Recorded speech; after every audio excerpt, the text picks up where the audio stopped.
114年度台南市衛生局透過成果發表機會，都來向市民報告這一冬來佇天狗節的防治有成、AI 智慧醫療以及老人長期照護全面升級。各單位已經拋出因佇台灣健康社區評選當中8大獎項的肯定，相當搶眼。國人局強不強？強！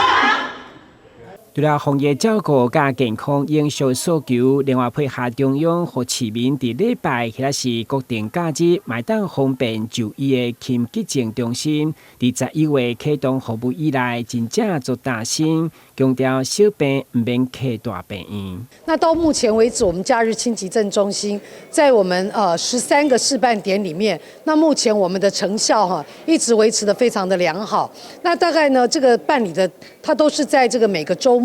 那最近的這個6週以來，每個週末大概都有150名以上的民眾受惠。那他們只要付這個一般門診的費用，但是可以得到這個急診快速的這個服務哈。那在永川醫院呢，目前是我們台南的示範點。那在中央呢，今年也只有1個示範點。我們希望未來也可以爭取更多的經費。但如果你有需要進一步的做緊急處置，那成大跟奇美醫院都有所謂的綠色通道，是可以直接快速的來做一個轉診。所以希望提供給民眾更多更好的服務。大家在假日遇到輕急症，不用去擠這個醫學中心，那我們在永川醫院也可以提供給大家相對快速完整的服務。